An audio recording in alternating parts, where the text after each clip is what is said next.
virtual light. 100 ways to crash, but not tonight. I chase the line, I earn my fight.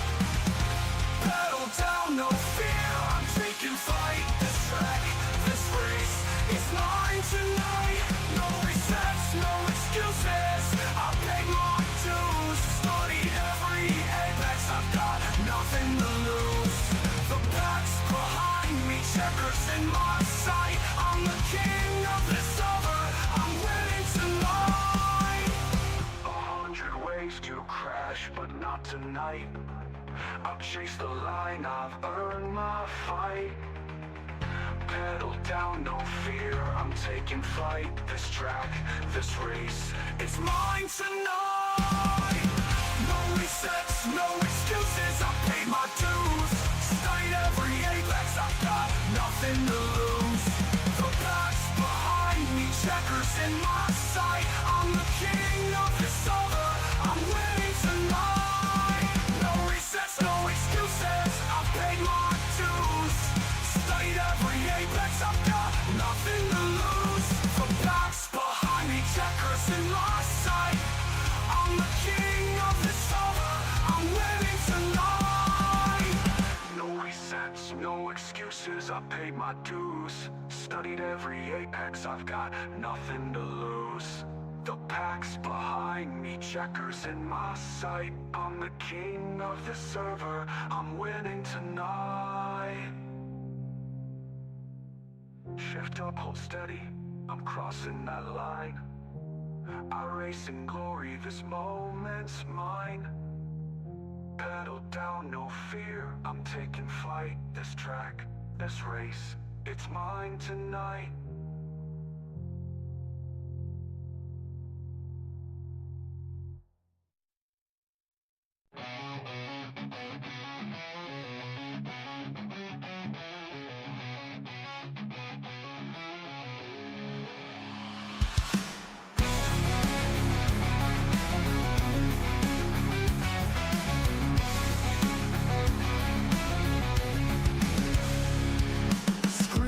Burning and pixels collide. Steel and rubber in a world online.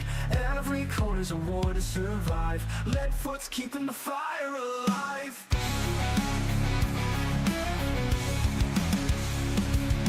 Engines in the void, thundering low. Virtual tracks, but the crowd still shout. Through the crash and the flame, we rise again. Lead foot TV, where the night won't end.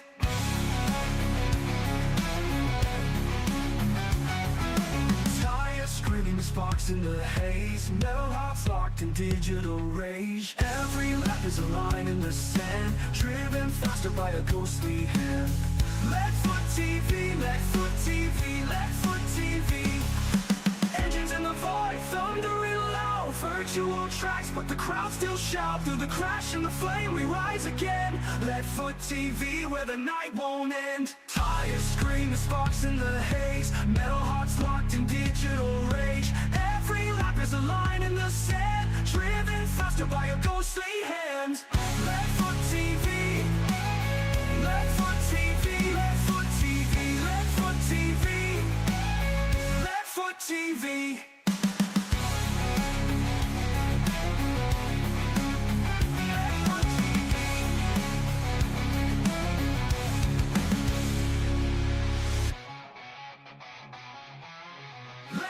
TV.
You talk too much, but the track don't lie.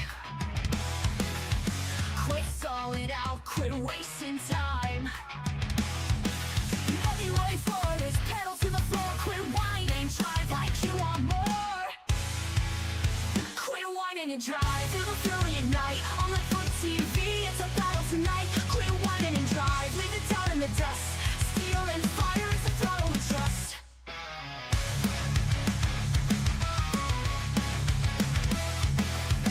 Webbing doors at 200 strong. The weak get wrecked, the brave roll on. Every lap's a war, no mercy inside. If you came to complain, step off the ride. The time is ticking, the engine's roared. Cool and drive, that's what it's for. From the sims to the screen, it's the edge of your seat. Burning rubber where legends compete. Quit whining and drive, feel the fury ignite. On the foot TV, it's a battle tonight. Quit whining and drive, leave it down in the dust. Steel and fire is the throttle we trust. Lights out, hearts pounding, the countdown scream. You're strapped in the cockpit of a digital dream. No tears, no fear, just a checkered sky. Quit whining and drive or get left behind. Quit whining and drive or get left behind. Quit whining and drive, let the wild take control. On the foot TV, it's a race for the soul. Quit whining and drive, leave it down in the dust. Steel and fire, it's the throttle we trust. Green flags alive. Quit whining and drive.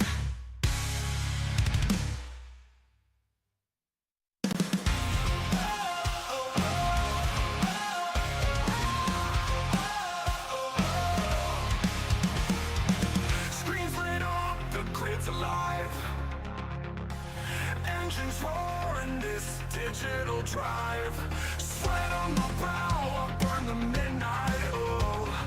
Lap after lap, carve my name in the soil. 100 ways to crash, but not tonight. I chase the line, I earn my fight. Pedal down, no fear, I'm taking flight.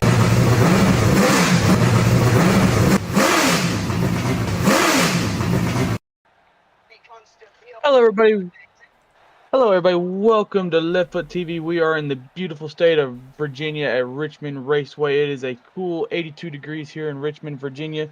We got a great show tonight. 220 laps here at Richmond, Virginia, at Richmond Raceway. We're set for a great night tonight. We got a lot of cars. We'll go through our starting lineup real quick before they get to take the green flag here. Starting P1, you got Jose Mercado with Stort starting P2. P3, you got Dustin Lewis, and P4, you got Jerry Salidas. Row 3, you got Isaac Wilson and Charles Robertson. Row 4, you got Dale Beck and Andretti Robinson. And row 5, you got Matthew Montgomery and Joshua Thornton. Then in row 6, we have the 52 of Brandon Schumann. Let me flip something around real quick. Okay, there we go. All right, and then in 12th position, we got the 87 of Jason Steptoe. Row 7, we got 92 of Alex Pollock. To his outside, to be in the 14th position, be the 01 of Richard Myers. Row 8, we got the 42 of John Freeman. To his outside, to be the 35 of Gino Volante. Row 9. In the 96 car, we got Andrew Allen. To his outside will be Justin Hendry in the 85. Row 10, we got Andrew Nagy in the 00 starting 19th. To his outside will be Scott Craig in the 2 starting in 20th. And then wrapping up the field in row 11 starting 21st, we got the 05 of Shockey Tarpley. To his outside, or not sure. Anyway, let's get to their outside will be the number 3 of C.D. Menger, starting 22nd. Row 12th. How about that? Our points leader right now, Evan Janik in the 60 car will be starting 23rd. To his outside to be Terrence Preston in the 88, starting 24th. And then shotgun on the field in row 13 will be car number 13, starting in the 25th position. Oh, as I forgot to announce, I'm your host, Austin Lucky Cansell, and on the other side of the virtual couch is the man that pushes all the buttons. It's Tracy Brown, the man, the myth, the legend himself. How you doing tonight, Tracy?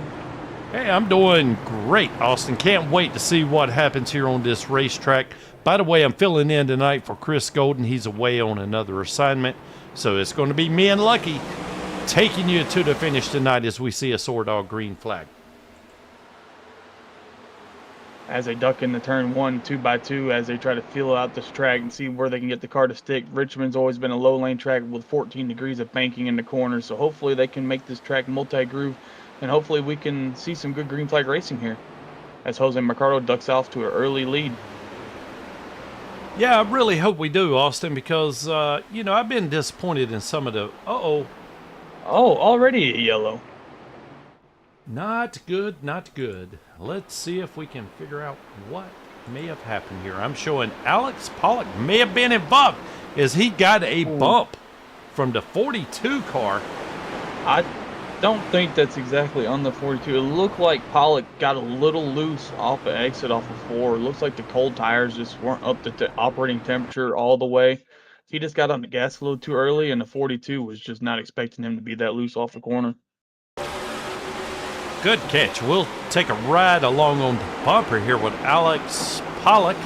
Yeah, you're right. I mean, he got a little air packed up there, but yeah, he just lit the back tires up right by itself. 42 got a little close there. Definitely messed with the air underneath the car, and it got the tires a little loose. What a tough start, but hey, it's early on in the race. Maybe he can recover here. It's a long race, 220 laps. We got a stage break at lap 60. So hopefully he can rebound really good here. Some race facts. We got some breaking news. Jackson Atala and Josh Kreisman have backed out of chase contention due to scheduling conflicts. So the top 14 is locked up, but there's two spots up for grabs with 3 races left. Yeah, it's going to definitely make this chase pretty doggone interesting as we're winding down now with only 3 races to go. Richmond, New Hampshire, and Daytona, I believe, are the 3 tracks that are left. So everybody's going to be kind of scrambling for the last 2 positions that I think are still left open right now. And go ahead. Oh, I was just fixing to say, yeah, both Bieber and Longworth aren't here tonight. So they're missing a race. Could put them in danger of not being able to make the chase tonight. And I tell you what I'm going to do. I know it's a little off script, Lucky, but I'm going to go ahead and throw these points up. We'll bring them back up a little bit later just so you can kind of see where the cut line is on the chase. You can see Samuel Longworth and Travis Beaver right now just outside the 13 of Ryan Bittler is the last one locked in position 14. So there's going to be an awful lot of, you know, I don't know, what would you call it? Not knowing. Josh Winford. What was that, Lucky? I'm sorry. I said there's going to be a lot of jostling for the positions right there. You got. Oh, yes.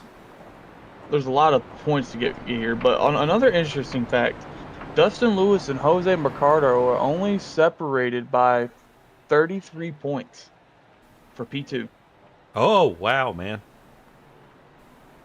Well, obviously, when you head into the chase, you want to be just as high up that ladder as you can get, because that as the bottom of the ladder starts creeping up, that means you're closer to the top and don't have to worry about being cut out. Which I think, I'm not 100% sure, but I think it's about every 3 races, maybe 4. Something like that, but Mercado got a really good restart. Dustin Lewis is following in his wake going into turn 1 underneath 79 of Stort here.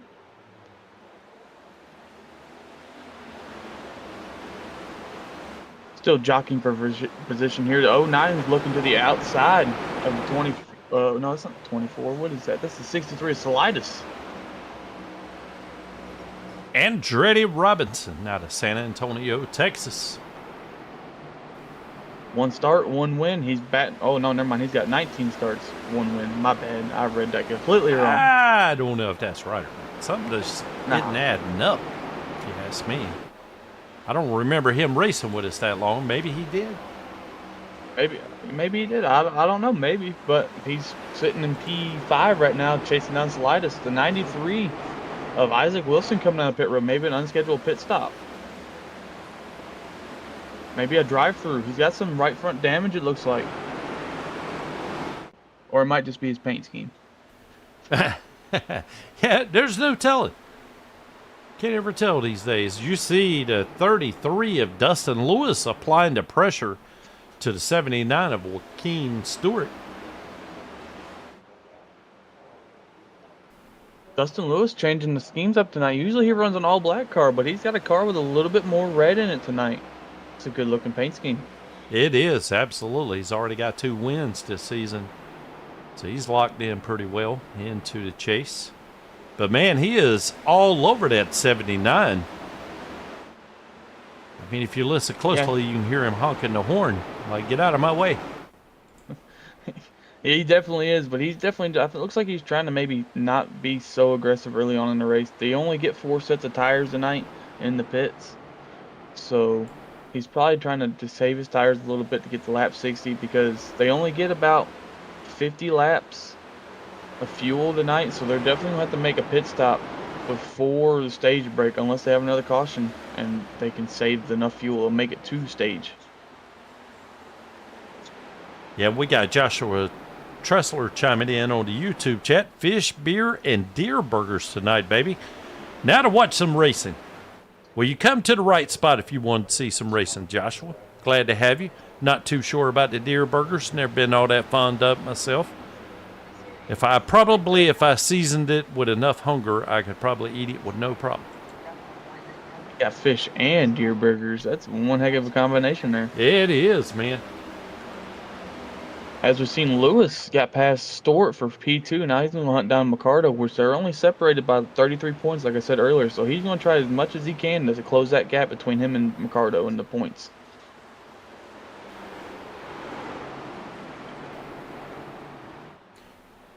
Yeah, I was just... oh, excuse me. Gosh, I had something prepared and got choked up trying to get it out. But, you know, I was going to say, you know, the last few times I've watched the Cup race here in real Richmond, it's kind of been disappointing there. So I always looked at this particular track here as one of my favorite tracks to come to and race. So I'm hoping for a lot of action tonight, man, which I know this track is capable of putting on. And we're starting to see it already as Dustin Lewis is kind of making his way up through the field. I don't know what it is with these cars on Richmond. They've never really put on a good show. I don't know what it is, but I'm pretty sure they're supposed to be bringing a softer left tire in real life, so maybe it's going to bring a little bit more wear to the tires, so it's actually going to involve tire saving here. But hopefully they can reel it back in, because Richmond, in my opinion, always put on a great race in the Gen 6, but ever since they came to the next gen, it's kind of been the lackluster of the short track races. Yeah, I'm kind of hoping that the virtual world will cooperate with us tonight. Because, I mean, man, we have got an absolute full pack here. Well, I say full. 25 cars on this track. It's like a full pack. Guys, that's a good amount of race cars on the track. It is, man. We got guys going everywhere here. Scott Craig's holding his outside on Evan Janik, points leader here. Slowly making his way through the field. Started in P24, I think, 22, and he's already up to 17th. He's slowly creeping his way up to the field. And there's another one, the 00 of Andrew Nagy. I can't remember where he started at, but I've noticed that he's been making that second line work to his advantage here early on in this race. That's one thing.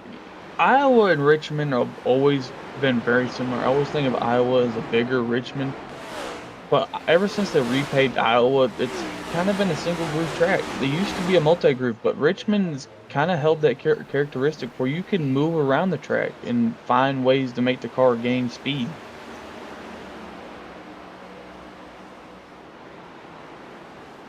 But as they more run the top, and more is going to get rubbered in, the more and more the groove is going to spread out. So hopefully we'll see a little bit more cars start running up high, getting that groove worked in and seeing a lot more side-by-side racing as the two of Craig looks on the inside of the Nagy here. Try and make a pass. Yeah, he's another guy that's kind of moving on up through the field as well. And look who else is creeping in here there, Lucky. Got Evan Janik. More or less started from the back of the pack, not all the way at the back. But I think it was next to the last row. Our points leader here tonight. Got 6 wins on the season. Now he's starting to make his way up through the pack. He's slowly chipping away up there to get the lead here. He's just trying to be cautious, keep the car clean as he's working under his teammate of Myers here. That's a new Black Diamonds car. I've not seen that car before. That's a new member of the BDE group. Yeah, I'm not really sure how long Richard Myers has been running for the BDE, Black Diamond Enterprises. But yeah, paint scheme kind of stands out. I think this is his first race here in the Cup Series with us anyway. I think it is, but that's a unique paint scheme. You got the purple, green, and the white.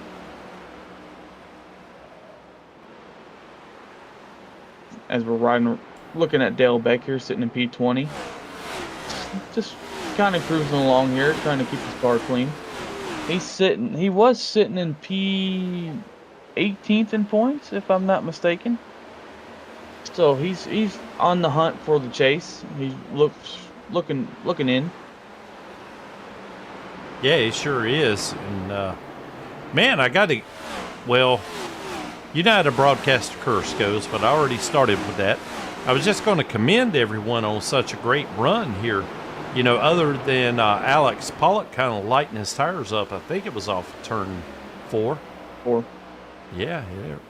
Everybody else just kind of got a nice restart, fell in line, and starting to work their way either up through the pack or falling back through it. It's been pretty uneventful so far, but as we go along, I'm sure that intensity is going to creep right on up as we, especially when it comes to the stage breaks there, Austin. These guys, I don't know what the heck they pay out. One of these days I'm going to ask Alex, but it must be a lot. I mean, in real life, every point matters. So you want to get as many points as you can throughout the race. You want to be up there getting, like I said, as many points as you can to help you longer in the season. As Mercado and Lewis have checked out, they're two seconds ahead of third place of Stort here. There's Deer Burger Man. Said he only had 5 pieces of fish to fry up, so he threw some deer burgers on. Hey, ain't nothing wrong with a good deer burger. Yeah, absolutely, man. You got to have a backup plan anyway. You know, especially if your primary meal don't have enough quantity there. So, good job, Jonathan. Maybe you can send me a recipe on how to cook them so I can eat them.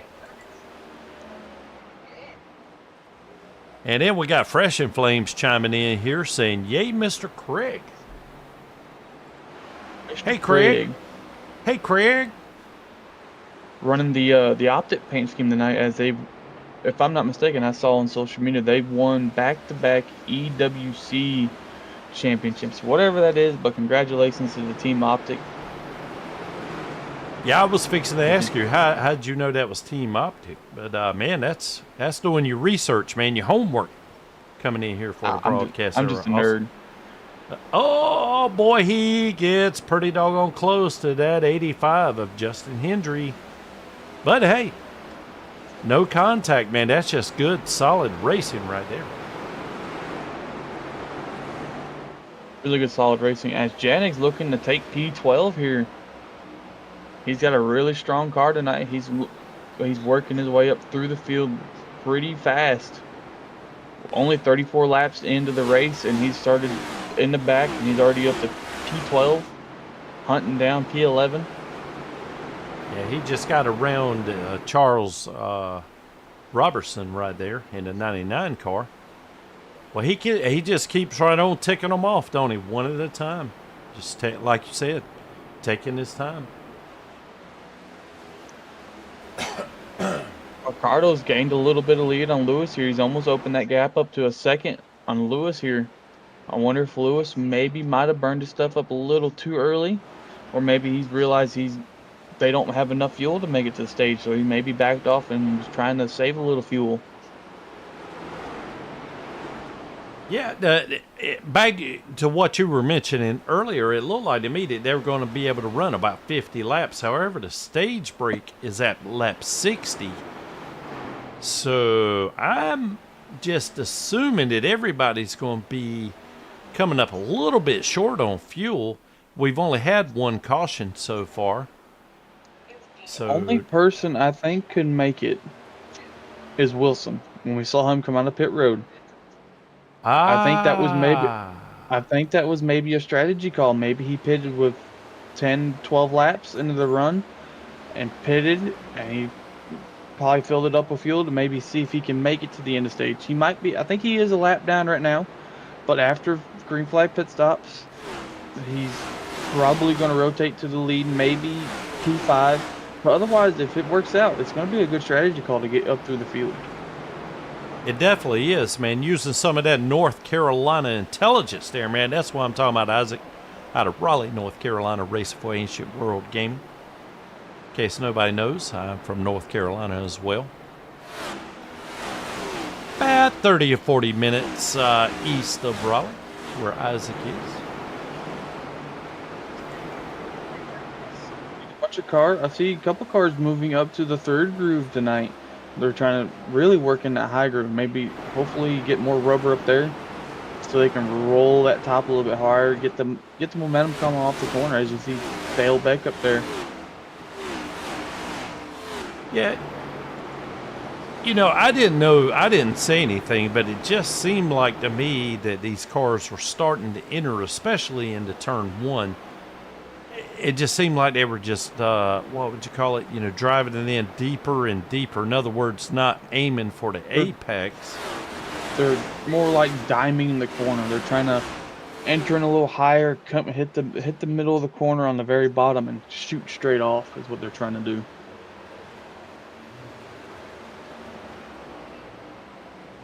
Which is typical Richmond fashion. Yeah, man. You got much experience in these next-gen cars? I have zero. I'll be honest, I have little to none experience in these cars. They're not super fun to drive. As there's a car in the wall up ahead. I think that's... Is that the 88? I think it's the 88. No, that's the 52. Yeah, the 52 of Brandon Schumann out of Statesville, North Carolina. I think he was the one that kind of slapped the wall there a little bit. Oh, I just heard a big old slap. Yeah. On the wall. I heard it as well. As we're looking right now, Steptoe, he is under fire from Craig. Also, Storr is catching Lewis. Him and Lewis are fighting for P2. I think Storr got past Lewis. Oh, they're fighting for P2 here. Oh, man, how about that? Joaquin Stewart making that thing stick down there on the bottom, getting underneath Lewis, making a pass for second position. I think Lewis maybe used his stuff up. I might be wrong, but I might be right. I'm not right very many times, but as you see Preston coming out of the pits here, maybe he's trying to make a strategy call here. By the way, and, yeah, can't blame him there. Short pitting a little bit, but that right there, Austin, is a beautiful car, man. Since we had the camera on Terrence there, just want to give him a shout out, man. That sucker right there looks wicked. That is a really good looking paint scheme. Changed it up from the typical black Goodwrench car. You threw a little red in there, a little bit of highlight. I like it. A little zing. I like it too, man. Yeah. A little pizzazz. as a 35 slow on the bottom there. Yeah, really I didn't know. slow. I didn't know if Gino was just coming off of pits or not.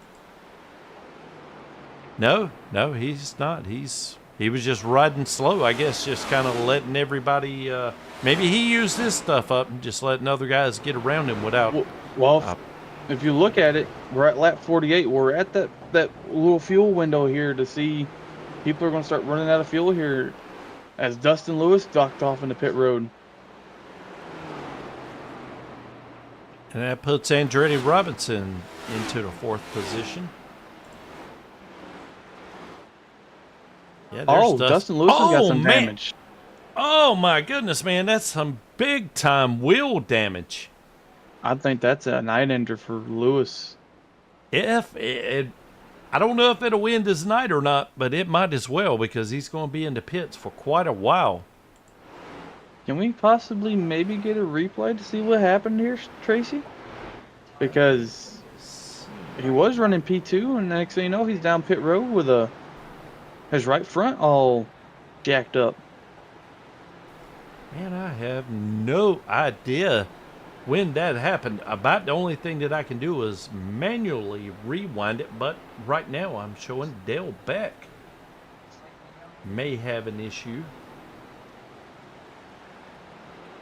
You're looking down pit road here. Everybody's coming down here for green flag pit stops. The only person that is not pitted right now is Andretti Robinson and Tarpley.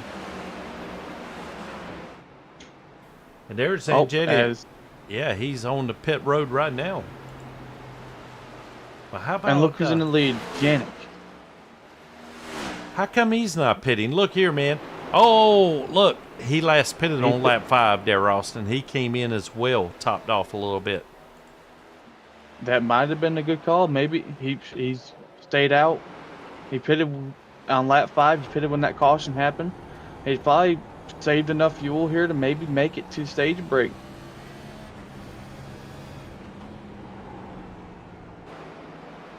Yeah, I think he may be clutching it. I wonder if we can kind of look at his RPMs right here. Let's see here.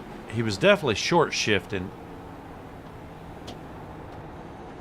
I don't think he's clutching it, but he's definitely short shifting just a little bit, which is helping him stay fuel. Oh, as he's going to come down pit road here. Whoa, whoa, easy, Janet.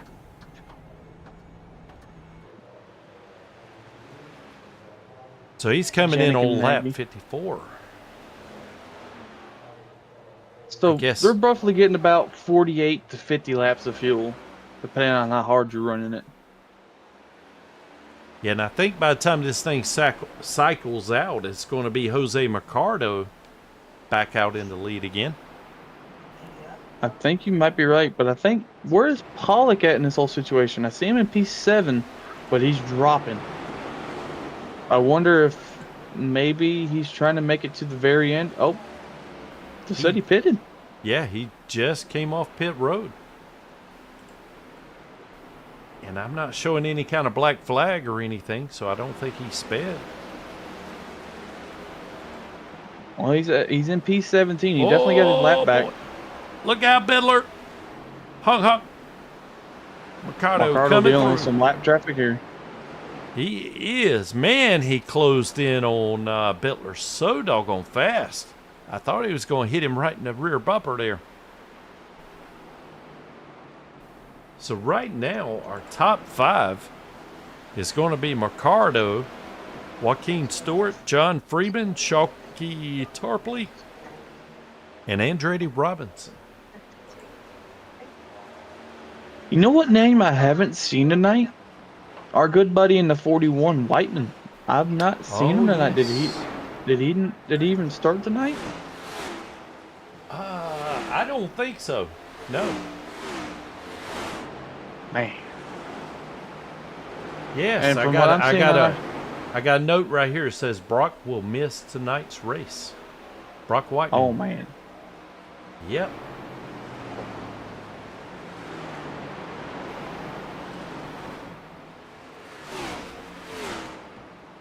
Well, we got all grades of different strategy going on here, man. Guys tried to run long. Guys pitting early, pitting late. It's going to be interesting to see how all of this comes out in the wash here as we're getting ready to take the checkered flag for the stage here. As soon as the lead lap car crosses the finish line. We should see Barney whip out that. Well, I guess you got to complete lap 60 first, don't you? I think it's when P10 crosses the start-finish line is when they'll throw it. So we'll be looking for the 63 of Slitus. There he goes. There we go. There it is. Look at Barney. Don't throw out that elbow arm, or Barney, don't throw it out. Yeah, that's right, man. Save it. Well, as it stands, at the stage break, you got McCardo, Tarpley, Stort, Freeman, Robinson, Janik, Steptoe, Allen, Montgomery, and Slitus, all in the money for stage points. Yeah, I'm sure they were all wanting it just as bad. They were just kind of strung out there. As we see Mercado going immediately into pit road.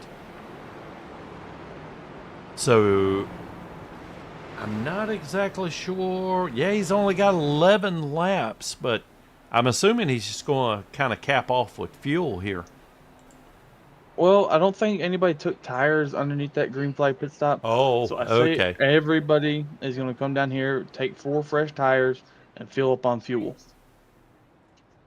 We'll see if the right side. Yep, there it is. Yep, good call, Lucky. That's, Oh, he's taking. Yeah, he's taking all 4. Yep. So right now, at this moment, anyway. As the way things cycled on through, we got Shalky Tarpley out of Macon, Georgia, running for SAAC. He is scored currently in first. And how about that, man? No starts yet. Although I do remember that name. I'm not exactly sure why he's not showing up there. Maybe he's not added to the roster yet. That would do it. but this is a weird call, staying out at stage break. When did he last pit? I'm not nowhere near the screen here. 12 laps ago. So an entirely different strategy. I'm assuming he's going to hope to be able to catch a caution, I don't know, 20 laps in from this point or so, maybe?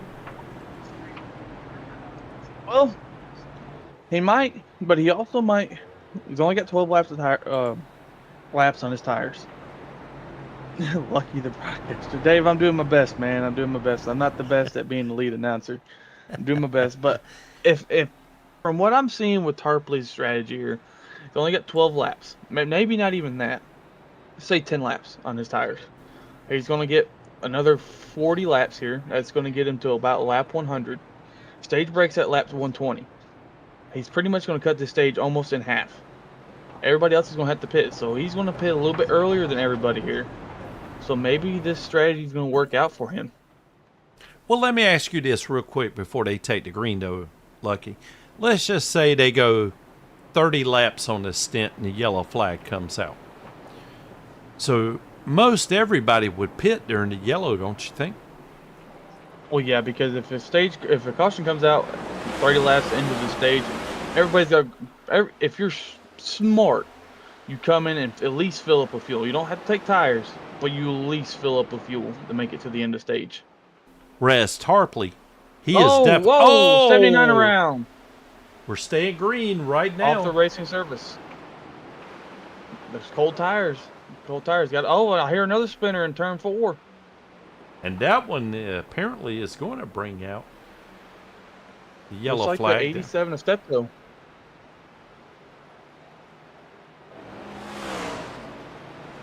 Well, I tell you what, we're going to take a look and see what happened to Joaquin here.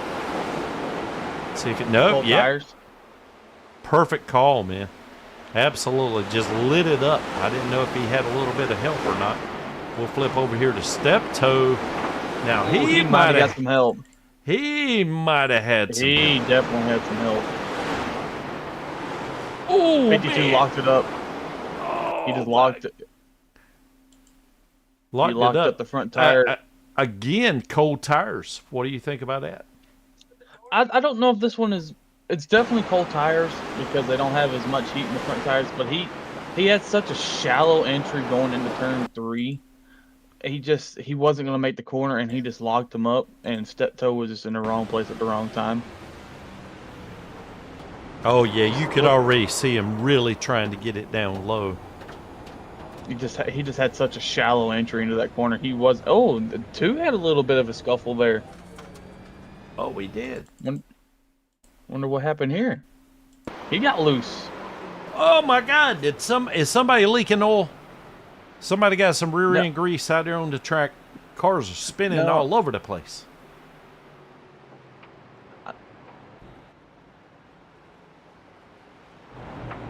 I don't think it's oil on the track. It's just these cars with such that little sidewall with because everybody's pushing the tire pressure to the limit, so they're not getting the grip off the corner with such a low temperature in the tire, and they're just getting on the gas just a tad too early, and it's just causing the rear end to slip out.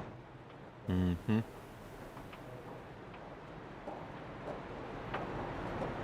You ever thought about being a crew chief? I do a spotting job on Sundays nights, and that's kind of a tricky card to play sometimes too. I'm not good with numbers. I'm not good at math, so even though I'm on the racing side of my career, I'm really good when it comes to fuel strategy, which makes no sense because I suck with numbers. Well, I tell you what, you're able to call off what happened. I mean, just right off your screen right here. Much better than I am. I got to go back and analyze it and see exactly what happened. But yeah, man, I mean, heck, if nothing else, you got me fooled on what's going on, even if you're making it up, which I know you aren't. You've been right too many times already. That's better knock on some wood because I'm not right a lot, so that's saying something. Look at Janik here though. Started in last, almost dead last. He's in P3, taking P2 from the 42 of Freeman here. Yeah, how many times have we seen Janik and Mercado fighting for the lead? Oh, Mercado got into the wall just a little. Too many times to count. Ever since I've joined the booth with you and Chris, I've seen a lot of battling between these two. I can't even imagine the races before I even showed up. Yeah, it's the exact same way all season long.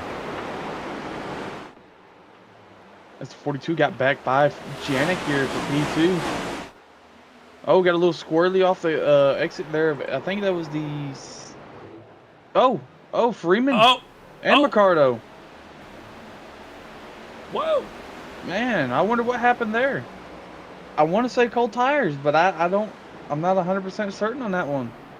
As we got a new leader to the race, Janik to the lead with Allen behind him. Well, we're going to have to take a, okay. We're going to have to take a quick look. Oh, and there goes the 24. Man, everybody's worst enemy is coming off of turn 4 tonight. Which is really weird because, not really. It's not that such a weird transition because you're going from 14 degrees to 8 degrees on the front stretch. So, I mean, it's kind of a drastic change, but not that much. Well, you know, one of our YouTube viewers, excuse me, Dave Woad here, says, look out. Coming off of turn 2, it's a car eater. That hill that's over there. There's a little bump coming off of turn 2. I'm pretty familiar with that. It's upset my car enough. But tonight it seems to be turn 4 is the issue. So far, anyway. It's definitely weird, but I mean, everybody's trying to push the car to the limits tonight and trying to get them as much momentum going down to turn 1. And you got the 93 of Wilson looking to the outside of 01.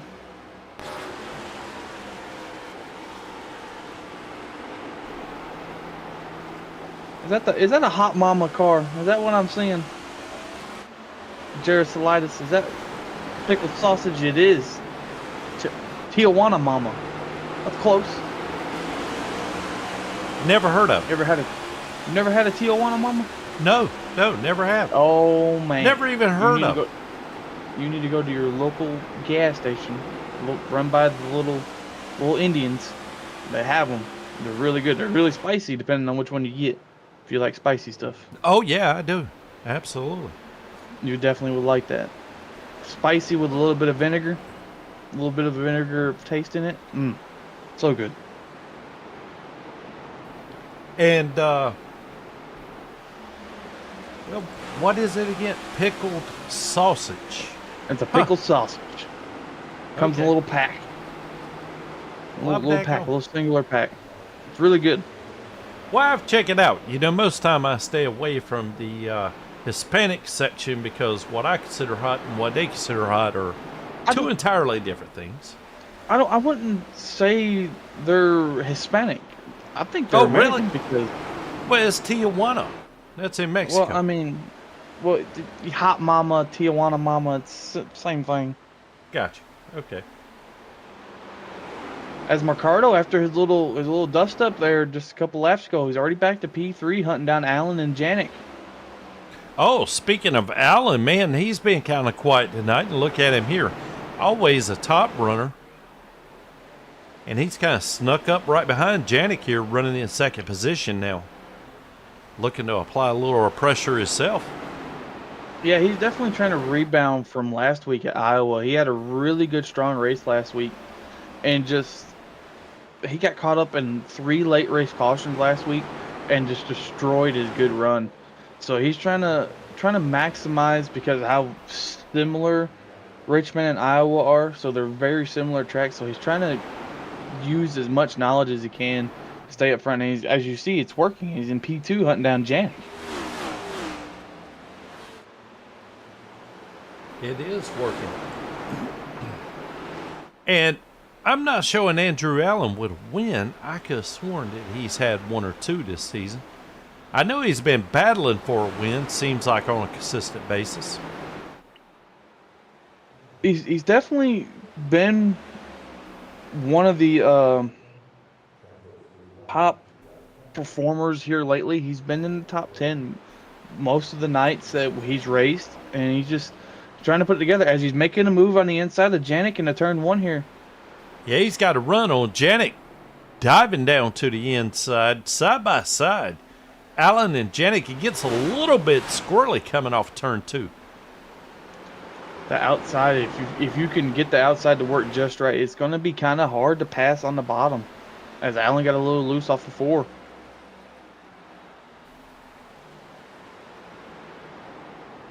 Mercado in the hunt of the 96 of Allen here. Got Andretti Robinson made a move for P4 on Hendry.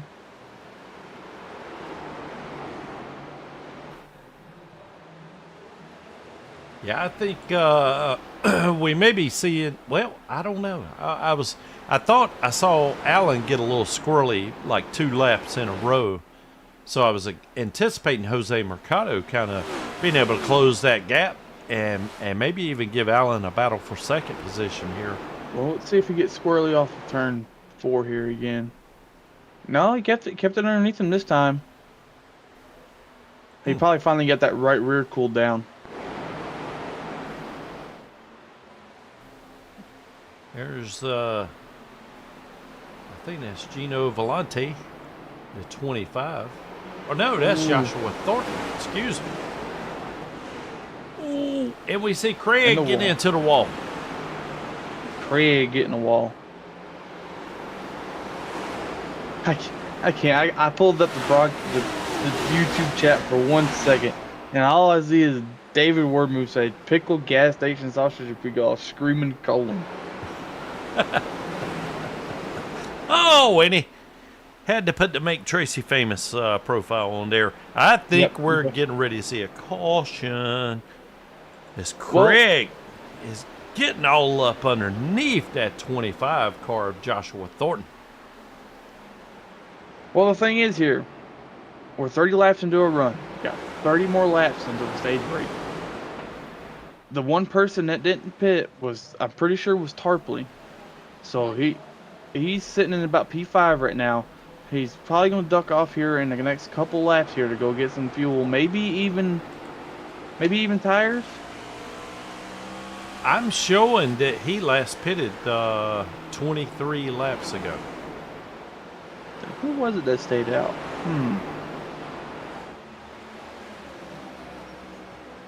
Yeah, I think you're right. I thought that's who it was. I'm pretty sure it is, but oh, he put it at lap 68, so that was after stage break. So he came in after stage. I was checking out another green car there. See if maybe if it was Craig. Craig think pitted under stage. Uh-oh, I'm we pretty got sure it was 3 wide, Berkeley. man. Oh, 3 wide. Where we got 3 wide at? Ooh, baby. Oh, they were 3 wide just for a second there. We had Joshua Thornton, Alex Pollock, and I think, yeah, it was the 0-1 of Richard Myers. Brian Bettler getting a little dicey here. Trying to get around Pollock. Working the outside, going for a crossover maybe. Nope, he's going to tuck it in here. Nagy's looking in the inside of step toe. Or no, it's Wilson. No, step toe.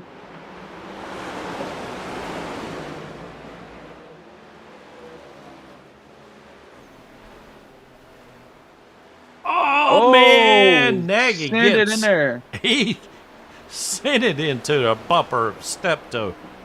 Oh, He's and there's letting Steptoe- Craig giving it back to him. I wonder if they're. Steptoe- I was wondering if they were teammates. I don't know if they are or not, but Nagy's looking at the inside of step toe. Oh, and Pollock looked like to me he came awful close to wiping up in front of or taking off the rear bumper there to 25 Joshua Thornton. Highline is working so good in 1 and 2. As you see, step toe made it work. Now the Craig's working on the outside of the 0-0 of Nagy. That Highline's starting to come in a little bit more. You're going to start seeing more and more drivers work their way up there as it becomes more rubbered in and getting grooved in. So even once the Highline does get rubbered in, does that necessarily mean it's the faster way around here, or is it all just dependent upon your setup? It all depends on your driving style, really. The Highline, the low line is always going to be the shortest way around the track. Right. But the middle of the high line, well, you would call it the high line here, because as far as they're going to run, you ain't going to see no one run against the wall here at Richmond. You're just going to have a lot more momentum coming off the corners, which is going to make it a lot harder for the person on the inside to pass. Got you. Yes. Kind of hold them down. Hold them to the inside. Pinch them Yes. down. That's probably the word for it. Pinch them down, yes. But you Do you got to be know- careful, though, because if you run the high line too much, it's going to heat up those right side tires a little bit more than the bottom lane is. As you see, Nagy ripped it all the way to the wall.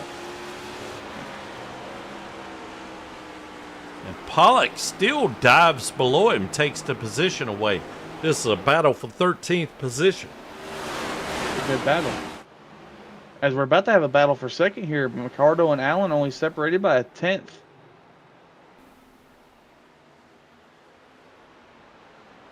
Now, what was Yeah. you saying before I cut you off? Oh. Well, I was just going to toss out a fun fact.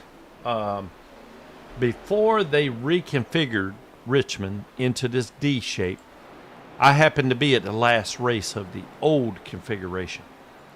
I still remember seeing all the excavators and everything out there. They had all the banking and everything for the what is now the front stretch. Had all the dirt moved and ready to be paved is what it looked like. But yeah, it's been a few years ago. 2 years ago. When did it get reconfigured? Because this has always been Richmond for me. Oh, okay. Yeah, it used to be more of a paperclip shape. They added on this D shape to the whole front stretch. That must have been 87, 88. You was close, 88. I looked it up. Oh, okay. Was originally a half-mile dirt oval and paved in 1968 and reconfigured to current layout in 1988. You know, it's funny because it only seems like, I don't know, maybe it was about 30, 40 years ago. 30, 40 years old, that's longer than I've been alive.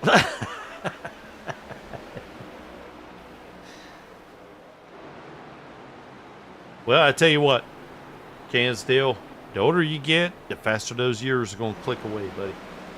Yeah, I'm realizing that.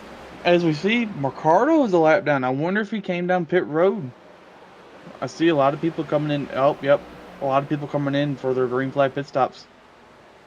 Yep, he's only got 3 laps on this stint.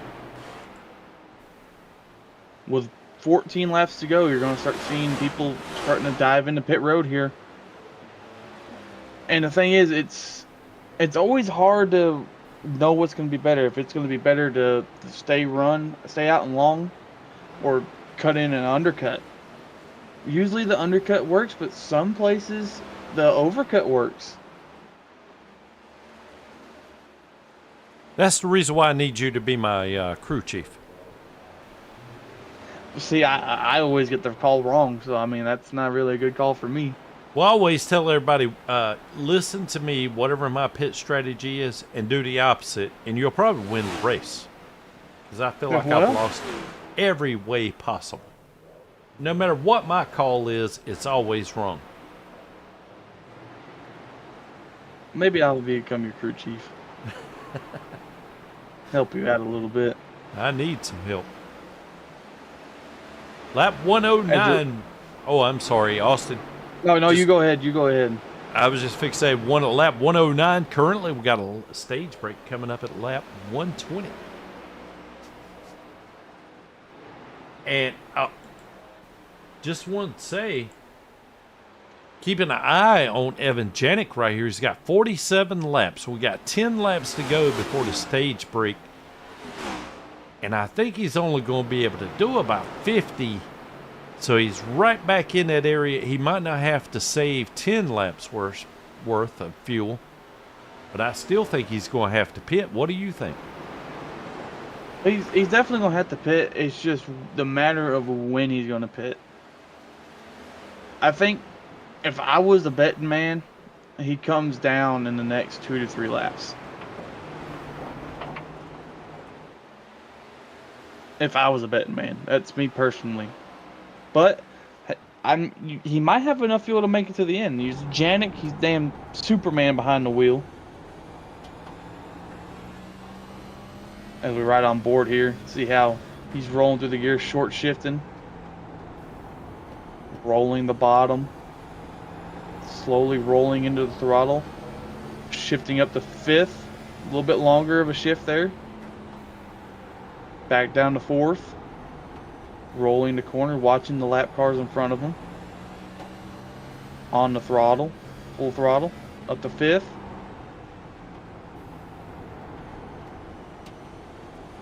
Repetition every time. Now Yeah, I was just fixing to say he's not clutching it, so I think you're right. I think he's already figured he's gonna pit before the stage break. Well, let's see here. Let's see what he does here. I think he comes in next lap, depending on what these lap cars do in front of him. Looking maybe to put that- the 87. Yeah, maybe lap that's down. what he was trying to do, is just kind of clear these lap cars, perhaps. I don't know. Oh, yeah. Yep, here he comes. Yeah, Here here he he comes. Yep. Oh, man. Got a pretty sizable lead on P2 of Robinson here. He's got 6 seconds. Robinson's possibly going to stay out. No, I think he pit. Nope, he stayed out. Both him and Freeman stayed out.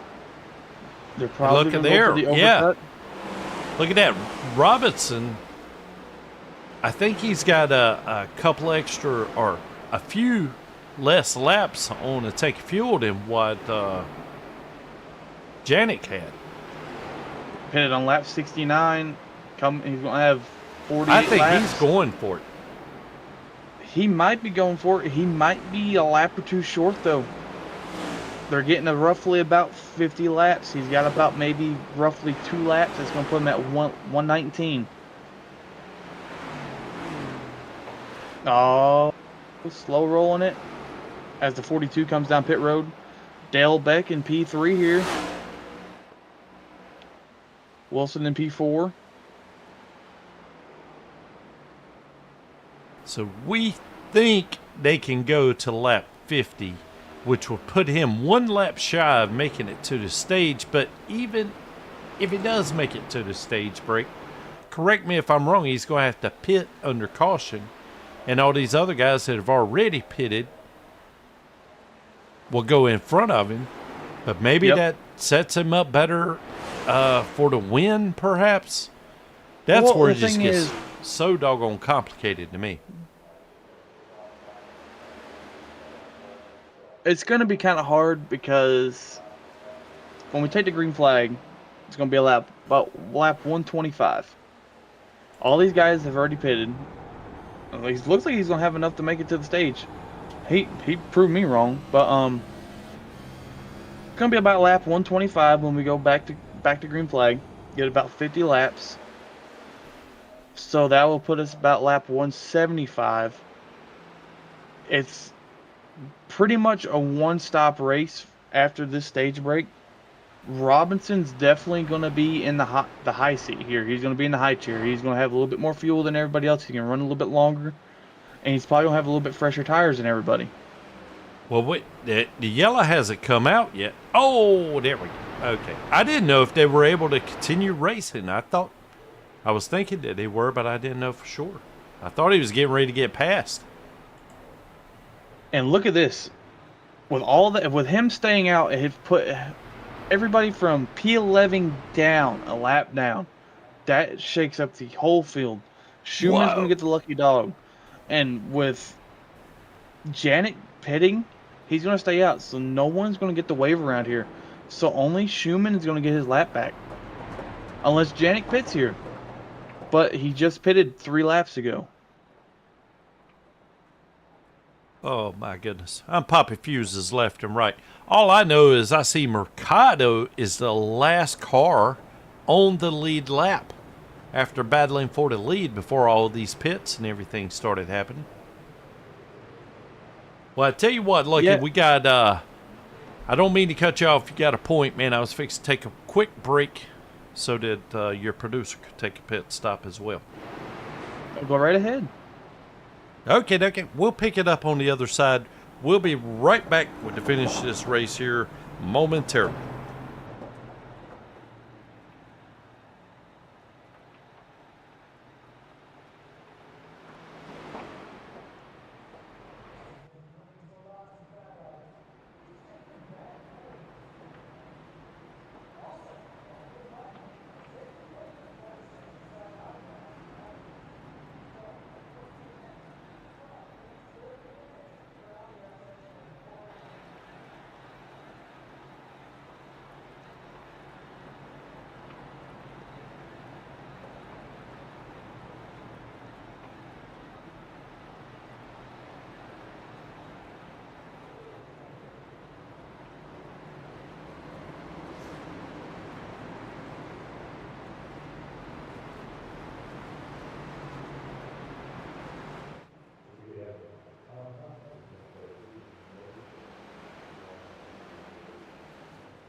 Welcome back, everybody, from our Leftfoot TV. As you came back from our SoarDogg side-by-side camera there, our typical SoarDogg. When we go back from pit stops, dang, I'm sucking right now. Holy crap!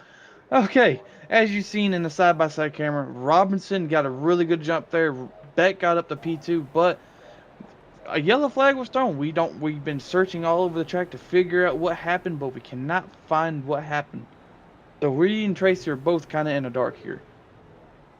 Yeah, lucky I'm going back through here, man. Yeah, I don't see anything going on. And on top of that, I would love to talk junk to you about stumbling over your words if I didn't have the same issue. So we'll just, I'm not going to talk junk, so we'll just kind of play it. Do it the best we can. How about that?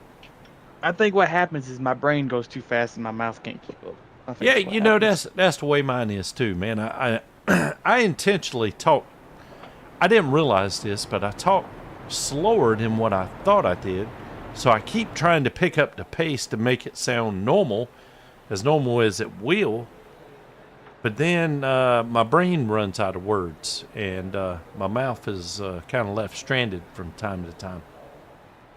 See, I'm the opposite. My brain is constantly going, and it's just I'm trying to get so much out, and I just start just going over my words, and it just becomes a big old mess. Well, you might as well enjoy it. That's what I do. You know, before you can laugh at somebody else, you got to be able to laugh at yourself. I do that all the time.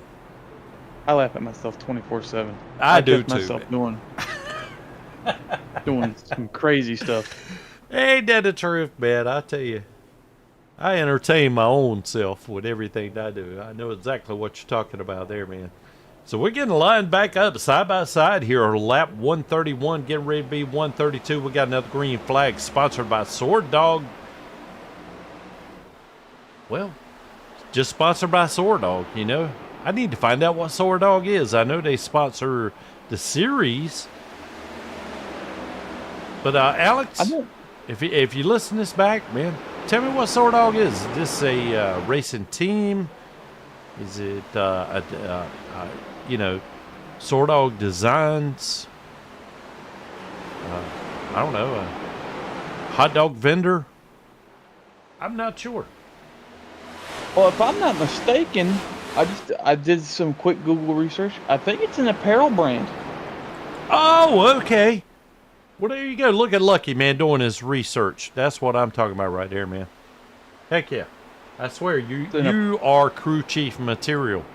As we see Mercado right now, man, he's sliding up in front of, I think that's Wilson. 93 of Wilson, yes. Oh, look at that. How about that? Isn't that ironic? Yeah. SoarDogg right there on the hood. Ironically, when I typed in SoarDogg in the images, was Wilson's car. It was a purple SoarDogg car. No kidding. No kidding. I've been daggone, man. Like I was saying, you're crew chief material. No. Look, trust me, Larry McReynolds on X just posted his setup sheet from years ago. If you can read his handwriting, you need to look at it. It'll make you feel much. Chicken scratch, man. I'll figure it out. Yeah. Well, it'll make you feel much better if that's a Cup Series crew chief. You know, keeping notes like he did, and a winning crew chief at that too, man. So I think you're in there. He didn't want no one to be able to read his handwriting, man. So he made it so where no one can read it, so they can't steal his stuff. That's a great idea. I hadn't thought about that. As Dale Beck, he's made his way up to P2, and he's holding strong with these guys. He's looking to finish strong tonight. Yeah, so he apparently pitted what? Can't really do the math, but pretty doggone close around the stage break anyway. But yeah, man, he's doing good in that Winchester machine. He's one of those drivers that are on the outside of the cut line looking in. He's trying to make as many points up so he can get into the chase. As you've seen, he was our winner at WTT, I'm pretty sure. If I'm not mistaken, he was the winner at WTT. I would love to confirm that. North Wilkesboro. Oh, okay. He was the winner at North Wilkesboro. I remember him winning, but I couldn't remember where. Because And I'm look- pretty sure that was the race where they had the controversy with the choose cone. Mm-hmm. And P1 got disqualified or moved to the end of the line. And wasn't that Mercado? Yes. And look who's right in front of Mercado right now. Right back to Janet. what we were talking about earlier. Yes. Somehow or another, man, those guys, they do an awful lot of battling as Mercado forces Dale back. Not necessarily, I don't even know if he touched him or not, but Beck reacted and got into the wall a little bit. But they maintained the pace right now. Mercado slides back up into third position, though. But how about daggone Andretti Robertson, man, in that 0-9, leading this pack as we got another caution flag.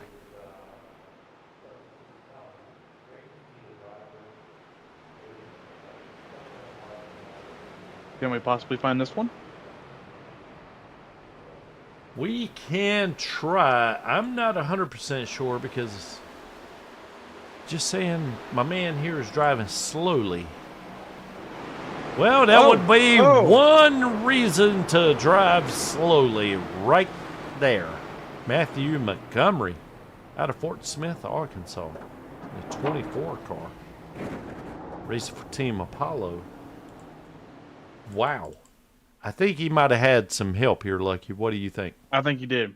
I think the two got in there a little deep and was expecting the 24 to be a little bit lower. He was going to roll the outside, and he just wrong place at the wrong time. Boom, right there. That was not much of a hit as far as I can tell. Let's go back here with Craig.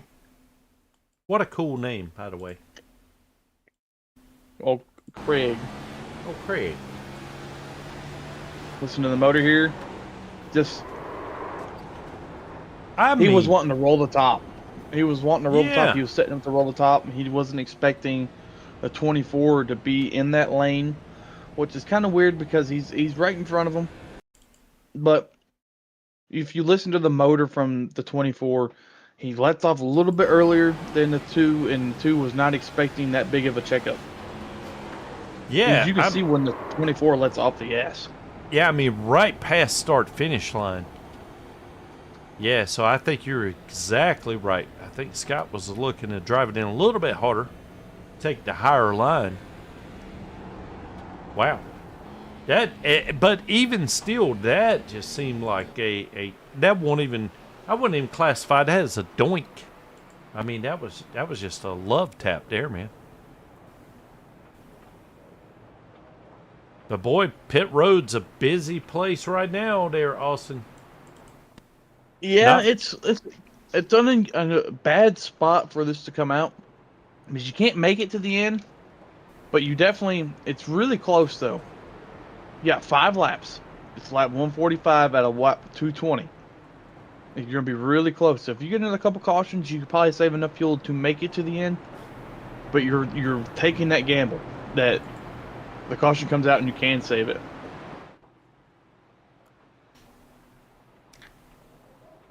How you gonna I'm get sorry, I'm fired look- in turn 1, Craig? Me and Ice Cube are having a staring contest right now. He just popped up on my screen. I'm just staring at Ice Cube. Oh my goodness. Again, what a great name. So we got Evan Janik leading this race right now. Wilson, Freeman, Craig, Mercado is your top 5. There we go. We got another SoarDogg green flag. Janik start off near the absolute rear of the pack, now leading this whole entire field. We got the 42 of Freeman. I'm not sure where he came from, man. This is the first time I think we might have called his name tonight. No, he's been up front most of the night tonight. He kind of got mired back in traffic a little bit. He's been sitting around P8, P9 all night ever since the first stage. So he's finally slowly making his way up to the front. As the 2 is stuck on the outside lane getting freight trained right now. Yeah, we were very close. I don't know if we made 3 wide or not, but it was very close to being 3 wide there for a couple of different turns. Craig is hammering down, man. He's not going to let that incident slow him down as he looks to the outside right now of Pollock in the 92 car. And Craig's making that outside work. Look, outside in 3 and 4 now, too, Austin. That high line's definitely starting to come in a little bit more right now. But I'm looking at the time ticker right now. Mercado is starting to close in on Janik. He's plowed it down to below a 10th. Now, here we go. We're going to see how good this outside line works. Mercado is able to make it work. I mean, he's definitely beside Janik. Oh, man, Janik crowds him getting into turn 1. Shades of Kyle Busch, Dale Earnhardt Jr. there for a moment. And Mercado ends up taking the lead away from Janik on the high side.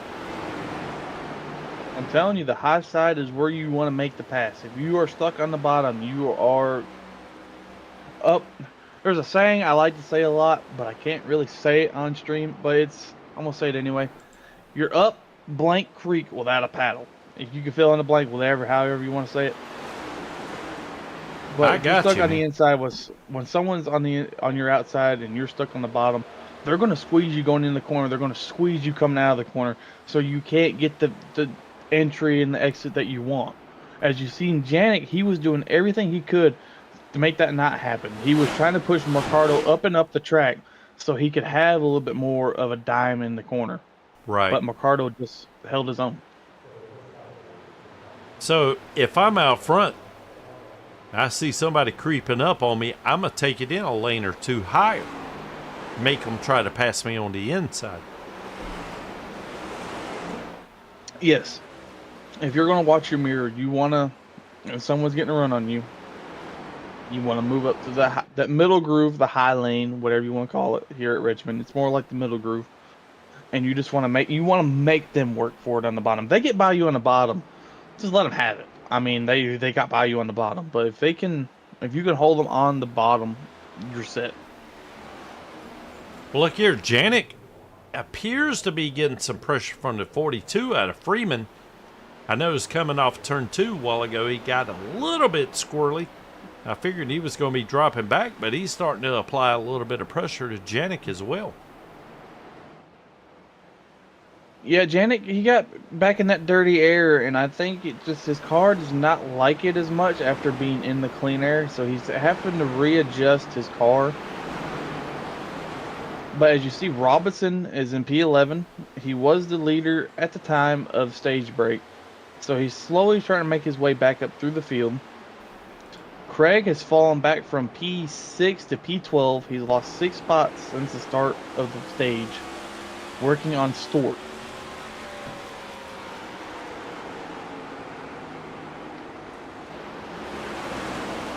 You have the 52 of Schumann working on the outside of Myers here.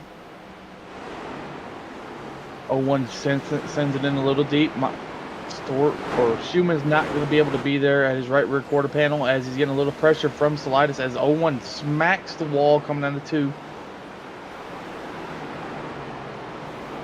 Solitis looking on the inside of the 52. As we ride along the hood of the 01 going into turn 1. Oh, go to the Solitis. He's on the inside of Schumann 52. Is he going to be clear off the corner? He's going to be clear. He's going to go hunt down the 01 of Myers. Every time I say Myers, I think it's Chris Myers from the old broadcast days in NASCAR. What an iconic voice. Oh, yeah. Yeah, absolutely, man. I think of them Myers boys from the History Channel, the Madhouse series that was going on. I can't even remember the guy that kept calling them the Myers boys.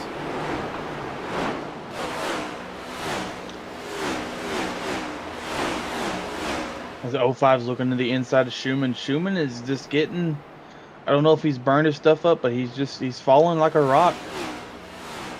Tarpley's looking to make the pass off of turn 2. He makes the pass. 73 of Stort's working on the outside of Schumann. going to get the run down the front straightaway going into turn 1. We got Robinson hunting down Stort and Schumann. Stort is clear of the 52 Schumann. I don't know what's going on with the 52 of Schumann. He just ain't got the pace right now compared to all the other guys. I wonder if he maybe didn't take tires on that last pit stop. Ah, good point. That's immediately what I thought. Well, not the tire issue, but I was wondering if he didn't try to skip a pit stop or something. But he might have just took fuel only, trying to jump a few positions, just like you were saying.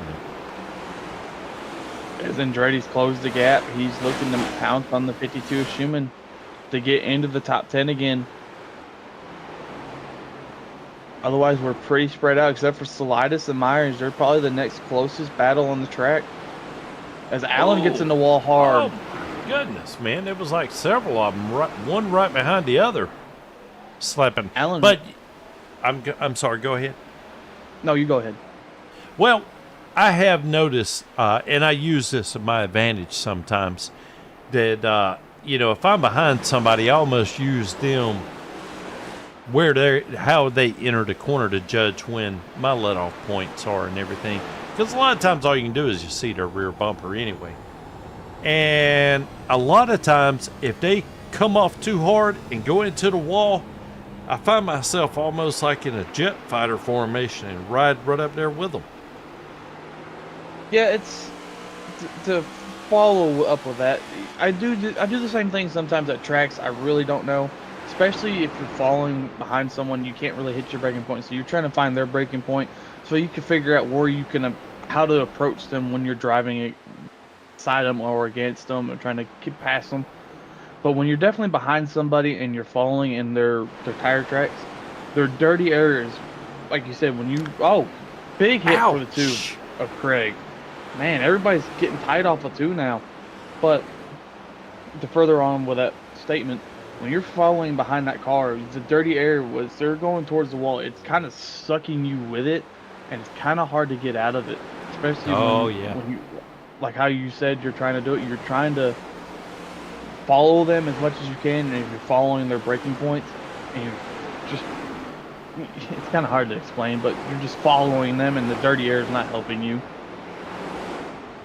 Yeah, as soon as you see them get into gas, you rump down as well.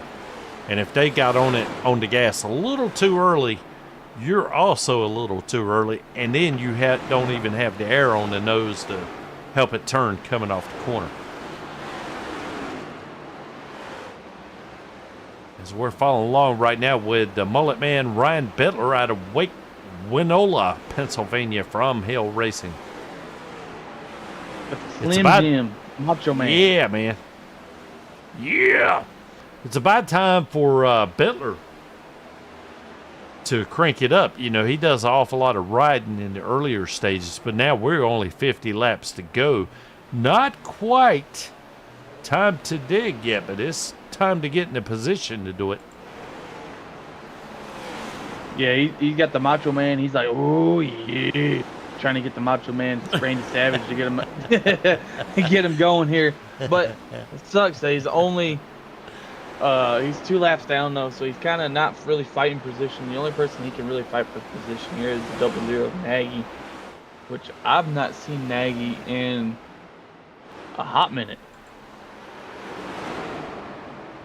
Well, boy, I tell you what, Dave Woman's been chiming in like crazy here on YouTube. I think he may be, he's definitely settling in. He's noticing a lot of different things going on here with this race tonight. It's almost like I'm kind of broadcasting one-handed, if you will. I'm trying to pat my head and rub my belly at the same time. And sometimes it just don't work. It don't work sometimes. But look at Pollock.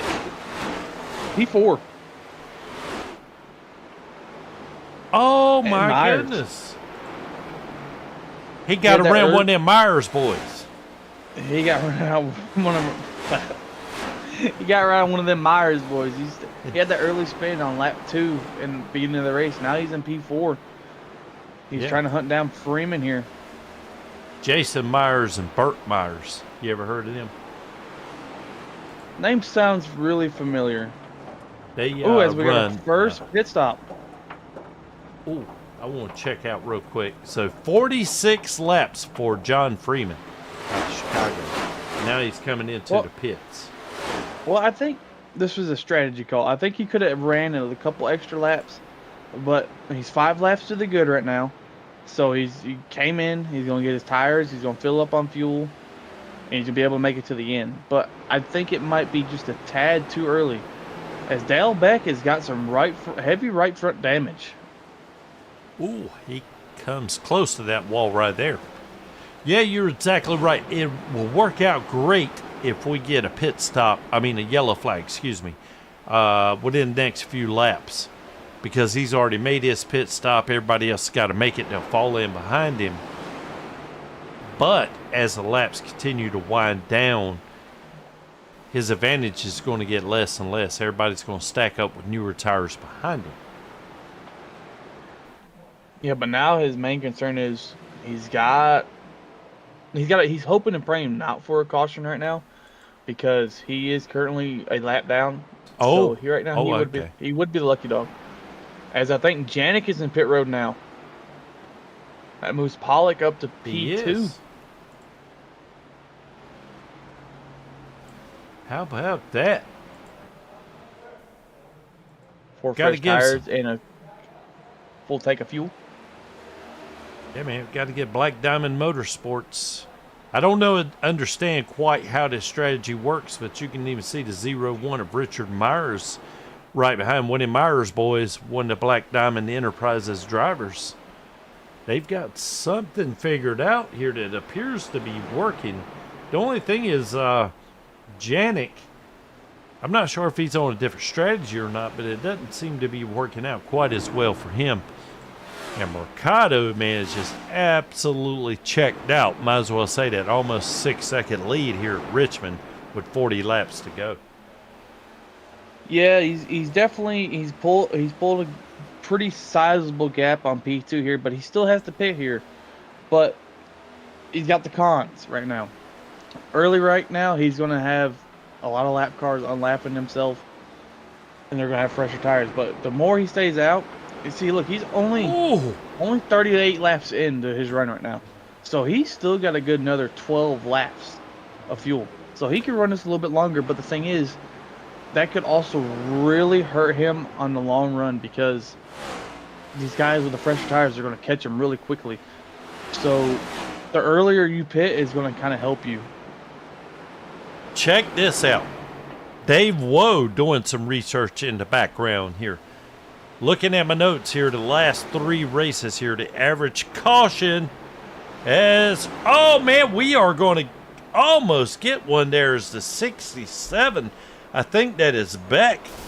I'm not sure if he's trying. Somebody just blew up. Someone blew up on the backstretch. Man, there's so much going on here. Back to Dave Woe. Last 3 races here, the average caution fly with 10 laps to go. I'm not sure if we're going to make it that far or not. Somebody blowed up, and I think it is the 52. A Schumann? A Schumann. Yeah, he's not even on the track now. He's like totally disconnected here. So I wonder what happened. Maybe we can get a manual replay. If not, it'll be okay. We can. I tell you what, let's do it real quick. I'm gonna live on the edge. Live on the edge. I like it. Back it up. Back it up. Back it up. I keep trying to turn the camera. There we go. Oh, there we go. Oh. I did not see him get spun. Did you? I did not see him get loose. All I heard was kapow. Right in front of the leader, too. It got loose. Oh, man. What a night ender. I'm surprised that didn't throw a caution. I am, too. Oh, my goodness, man. I thought he more or less blowed up because of overheating the car or something. And look, double zero around. Oh man! Andrew Nagy. Stay green. We're still green. Long crew ain't gonna be too happy about that. He ruined up their pretty grass. Look, only 2 laps on those tires. Boy, I tell you what, it takes a while for those things to kind of scuff in and get some heat into them, apparently. The tires, I mean. How about this? Look, 92, Alex Pollock. Currently he's in the lead. P1. Oh, man. What a night. 32 laps to go. He's got 45 laps on this stint, though. So he is definitely not going to be able to make it. I'm assuming he is praying for a caution right now. Most definitely. He's definitely praying for a caution here as you see Mercado coming up to unlap himself after pitting under green flag. He's probably, if I was Pollock, probably going to pit around lap 29 to go. That gives him 30 laps to run as hard as he can to maybe possibly get a chance to win this race. Boys, we see the strategy just starting to play out here at the end of this race. And oh my gosh, man, I don't know how many different strategy calls we got playing on right now. Lucky there, I don't know. It seems like to me everybody's all over the place with their strategy. It's hard for me to keep up with it. But you being the crew chief that you are, you probably got it all filed away. Right now, as we see the 25, that would be Joshua Thornton. He's ducking on the pit road. And I think that is some right front damage there. It looks like it, but I think the person in the catbird seat right now is Evan Janik. He's ahead of Mercado. He's on the freshest tires right now. I'm pretty sure, if I'm not mistaken, if I've been keeping up with the times, I'm pretty sure Janik has the freshest tires, and he's ahead of Mercado. He is almost 2 seconds ahead of Mercado. Yeah, I'm pretty sure he's in the catbird seat, but Mercado is actually coming right now. He's coming really quick. He is, and this whole time, Janik, who seemed to be sort of on a separate strategy from the rest of the Black Diamond guys, I thought Janik was going to be the one that was kind of out in left field there, but now it's starting to really play to his favor. Just like you were talking about, as we see, what is that, the 90, not a 99, 96 of Andrew Allen come off the pit road and immediately goes to the inside of Mercado. Yeah, that definitely slowed Mercado up a little bit. It's going to allow Janik maybe to put a little bit more of a gap on him now. But as right now, I think Freeman's in pit road. No, the ticker's got a little bit off. Oh, he's right here. I'm showing Freeman is currently being the leader right now with Janik right behind him. However, Freeman has got 20 laps on these tires. You know, he can make it from here, though. Austin? Yes, he's only got 20. And guess what time it is? Yeah, it's the downtown auto sales time to dig. That's what it is. 25 laps to go, baby. You got what you got now. You got to hammer down. Strategy's out the window. Now it comes down to elbows up and your foot down to the floor. The thing is, Freeman pitted really early on in the run, so he's got a lot older tires than Janik Mercado, and they're catching him really quick. But the thing is, Allen is fighting really hard with Mercado right now, which is going to hold Mercado back, and Allen's going to get up to Janik and fight with him too. So is Janik going to let Allen by real quick here to have him go battle the 42 and have him bring him back? That would be the smart decision. As you see him, let him go by, get in the wake of this 96 here, and follow him up to the 42 of Freeman. Oh, man, another great call. Not battle side by side, because that's just going to hurt your chances of battling for the lead here in the next few laps. And I wonder if it would probably be a smart idea for the 42 of Freeman to do the exact same thing. Don't battle him, let him go, fall into his wake, and now you can hammer down. He's going to be faster than you are when you retires anyway. But look at Janik and Mercado. They have closed the gap to less than a half a tenth of a second between P1, 2, and 3. And Mercado, it was all over Janik, and he is right now. Oh, my goodness. These two have been beating doors every time they've gotten side by side, and they're going to keep beating doors. Look how Janik's squeezing him down in the corner. Mercado's pushing him up the track. Janik's going to get the momentum off the top lane here. He's going to get a good run going into 2.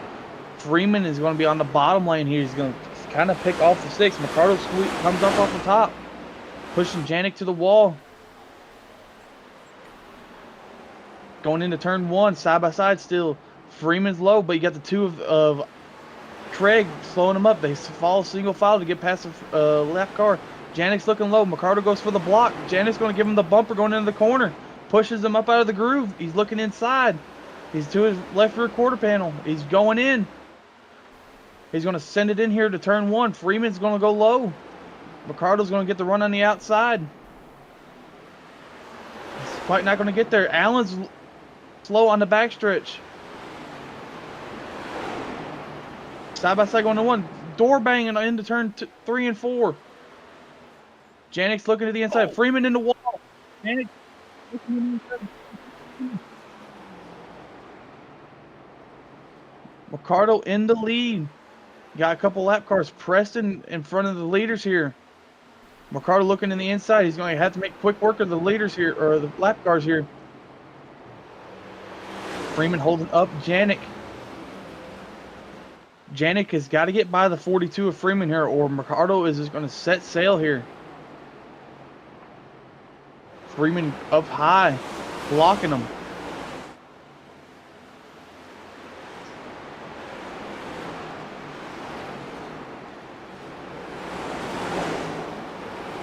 Janik looking low. He's getting the run. He's going to send it into turn 1 here. Looking low. He's there. Wrapping the bottom. He's got to stay at his left rear quarter panel here.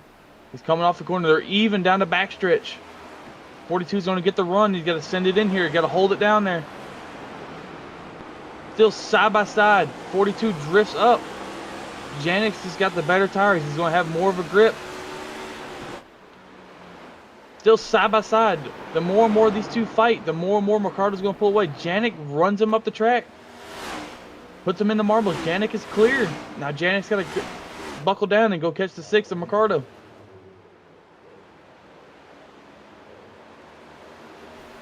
Wow. Mercado's got a 9/10 of a second lead on Janik here. Oh, 6/10. My bad. Well, he's going to have to knock off by a 10th per lap to be able to make it to Mercado, and then perhaps be able to settle it amongst themselves there. Boy, there was a lot going on there for a lap or 2. Yeah, most definitely. Janik is probably a little frustrated with the 42 for holding him up as much as he did. Mercado was really happy seeing that. That's still for position. It's not like the 42 was a lap car or anything. I mean, he's battling for position. No, it's kind of one of those things. He's battling for position, but he knows he has fresher tires, so it's kind of, you can't really be really mad at him, but it's etiquette, yes. Janik was just really hoping to stay with Mercado going through that whole scenario. He's only half a second back, and he's slowly reeling him in, but I don't know. He might have enough time. Mercado getting a really wide entry going into turn 1 and 2. That allows Janik to really reel it in, but Mercado gets a really good exit. Yeah, I thought for a second there that was going to be one of those 10ths that he needs per lap to be able to make it to his bumper and have a little bit of time to work him over for the pass. But as he gains a 10th, he lost a 10th, and it worked out to be about the same that last lap. I think Mercado might have a... I'm sorry, Austin. No, you're good. Dave Woe, so your tires ain't my problem. LOL. That's the way to look at it. Got Got 8 laps to go. Janet can't get past the half second. Oh, we got a caution. Man. We have a caution. David Warmuth's statistics were right. 10 laps to go. We're at 8 laps to go. Another caution. Oh, And man. I have no idea what it's for. I'm not sure if you saw anything by chance. I'm not seeing didn't see anybody fall. I'm not seeing any kind of alert.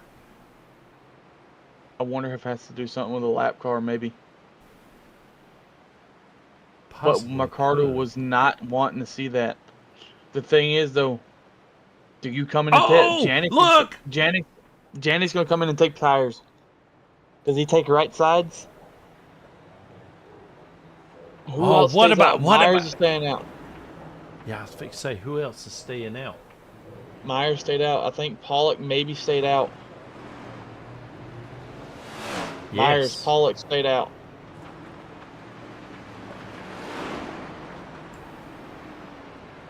Andretti Other drivers, though, Robinson. pitted. Yeah. So about half the lead lap cars are going to be on fresh tires. Yeah, so Mercado. Janek's going to have about 3 cars in front of him before he can even get to Mercado. But he will have way more grip than Mercado will have. Yeah, probably going to take the green flag with about 4 laps to go, maybe 5. And that gives Janek, as he can run his car as hard as he can, and he's going to stick it wherever he can. You're going to have Mercado, Myers, Pollock, Solanas in front of Janek. Janek going to be starting on the inside. That's going to be the refer lane on the restart. Yeah, Big Slime 365 says, good call to stay out. I don't know if it's a good call, but it depends on how you feel about your car. Mercado has had the car all night tonight. He's had the car to beat. But now he's got the lead. He's got the track position. But everybody else from P5 down is going to have the tires. It depends on how fast Janek and Freeman can make work of Solitis, Pollock, and Myers to get up to Mercado. As we're going to be taking, it's going to be a 3 laps to go. But I will mention this as we take another look at our race details. We have unlimited green, white, checkered attempts. So if this thing does not finish on the first attempt right here, it's not even a green, white, checkered technically. But every attempt beyond this is just going to be hurting Mercado's chances, I think. All right. Pace car's going to duck off. Got to tighten these belts up one more time. See if you can get a good restart here. Green flag's out. It's sponsored by SoarDogg. Mercado got a really good start here. Pollock's looking in the inside of Myers. Janet makes it 3 wide going into turn 1. Will he be able to stick it? Still 3 wide. Going into turn 3 and 4. Looking underneath Myers. Still almost 4 wide. Oh my God, they're not going green. They are not going to make it to the checkered flag. I'm Janek's sorry. got 2 laps. He might be able to get to him. Andretti looking to the inside of Pollock. Janek's looking to the inside of Mercado. 3 wide. Freeman's in the wall. 4 wide down the backstretch. Back to 3 wide. Janek to the lead. Oh, 05 damn. spinning around. It's a white flag. Mercado looking to the inside. Freeman on the outside. 3 wide between the fighting for P2. Oh. 79 gives Mercado a shot. Into the Mercado wall in the wall. hard. And what a finish. Janek is your winner for the Downtown Auto Sales 220. And I think Mercado beat Robinson to the line by 0.001 thousandths of a second to the line for P3. Wow. Oh, man. What a finish. Yeah, we're going to have to watch this one back. There was so much going on there. We're getting ready to take an instant replay back to the VCR days, man. We have got to see this sucker one more time here anyway. I do not want to miss the smoke show by Janik. So there goes the 0-5 around. You see Mercado trying to send it. Just doesn't have enough grip to be able to get up there to Janik. Now he's going to go 3 wide with the 42 and the 0-9. Then the 79 of Joaquin Stewart just plows into him. And there goes Mercado sideways. Wow. Man. And then we see Steptoe coming through here. Look at that, doing a pirouette without hitting anything. How Like about he that? meant to do it. What Oh, a wow. finish, though. That go look at the was smoke show. incredible. Yeah. We already missed some of it. Oh, man. Oh, no. Oh, man. I'm calling a manual rewind on the smoke show. Okay. Calling it. I'm asking for it. I got to see it. I do too, man, because that was well deserved there. Oh, my Right there, goodness. Look at what we missed, too, man. Oh, man. Look at that. What a daggone finish. I mean, right down to the smoke show, man. Oh, my God. Burn it down, Janet. Puts it right there on the Cookout logo. And cooks it out. What I'm talking about. Yeah, he does. 7 wins on the season. He's had a lot of practice doing burnouts. Putting on a good smoke show. Let's get a little dizzy here with Janik. That's what a Right winner on the- looks like right there, man. In my Yeah, opinion. right there. You can't Right even over the see him for NBC. all the smoke. Yeah. Yeah, right over the NBC Sports logo. That's right. Wipe it out. Yeah. Leadfoot TV's king. Exactly. Let's see this little 360 on the start-finish line. That's right. Stop I it got- right I gotta there give on the that a finish 10. line. But I got to give it a 10. that was absolute 10, man. Finish it, top it off like a cherry. Just spin it around right there at the start finish line. Just like you meant to do it, man. Absolutely. Congratulations to Evan Janik. And we're going to take a quick break and see if we can't get our podium finishers lined up here, man. We got a lot of questions for them. And what an absolutely exciting finish. So y'all stay tuned right here on Leadfoot TV. We'll be back shortly.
And welcome back, everyone, to the SoarDogg Cup Series right here on Leadfoot TV. You saw it here. What an absolute fantastic doggone finish that we had. Right now, we are standing by with our top two finishers, and I'm going to start it off with our man, Jose Mercado, who was leading as we got that last caution, last pit stop. Jose, we were talking about just a moment ago, man. I told you, I really, really thought you were in a no-win situation.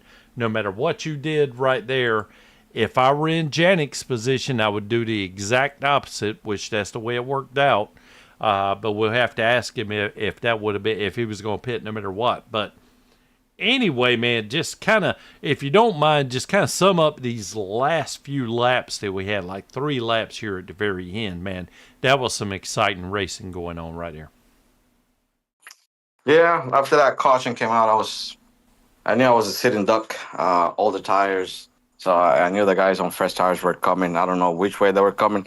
I know I saw Janik drop to the low line, three line. I don't know where John was.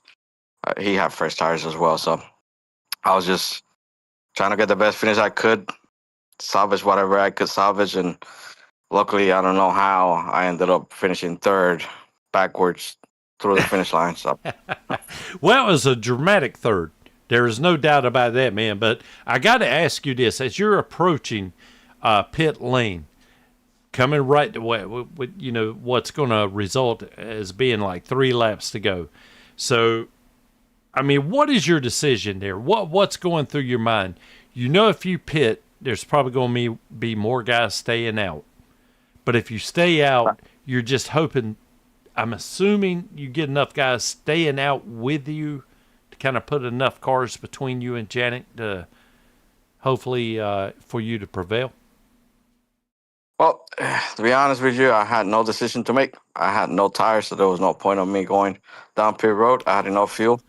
So I had no decision. Decision was already made. I had no tires left. Oh, so I get it now. So when you say you had no tires, you literally had no more tires. That was it. You didn't have a decision to make. Right. There was a caution on stage 3 came out. They stayed out. I pitted. I got fresh tires. I was able to get around John on the bottom. Then I started fighting with Evan for position and clean air. He was definitely taking the bottom because that's the best lane there is. So I moved up high, passed him on the high side, was able to drive away. But I knew that had a late caution come out, I had made my bed, I had to lay in it. So it was either the race looked green. Most of the race, there were a lot of cautions for being a short track. So I figured I'd take a chance and go for the win and take the tires there and drive away and try to get it. But didn't work out that way. I got you, man. Well, it almost played out. I don't know. I mean, I was going to get you I always kind of get drivers to summarize how they feel like the race went, but I think I already know how you kind of feel about this race because, I mean, yeah, there was a couple of pit cycles where you drop back to the back, but you were relatively easily able to make it back up to the front and everything. So it looked like to me, up until that very last caution, everything was kind of playing right into your strategy. Was that the case? Or did you have anything else that you had to overcome that I overlooked?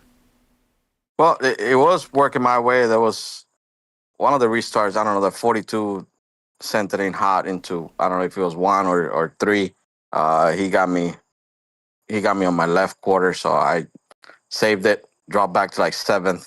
Was able to drive back to 3rd. I think it was Janik was leading and the 96 was behind him. So I got to 3rd. I started, going behind him, starting to save tires, waiting for them to wear out the right front because I knew I had a better saving tire than they did.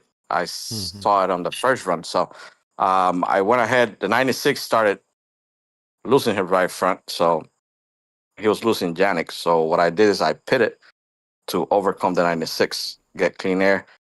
Got ahead of the 96. Another caution came out. That's when I took the lead, and the rest is history. Janik, I mean, this one hurts more than all the other ones. Reason being is because Janik didn't wreck.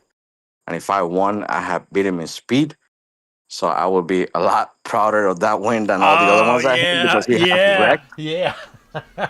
So to be the best guy in the league on speed and strategy would have made me a lot more prouder than the other ones where he has wrecked out. So, well, I tell you what, he still got the win. I understand, man, but it's week in, week out. You and Janik are battling somewhere on the track, and more times than not, it's for the lead. It just seems like to me. But hey, man, this typical question, I gotta ask it.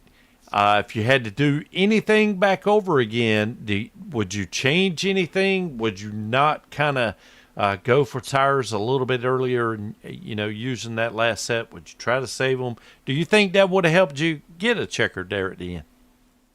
I don't regret anything I did. I was going for the win. At this point, he's going to get the season championship. There's no I'm not gonna pass him, but I wanted to beat him on speed. I knew I had the speed to beat him this time. So I wouldn't make any changes. I would still do the same thing. Just hope that caution didn't come out. Well, I'm glad you didn't make any change, man, because it was one hell of a finish, man. I'm not going to lie to you.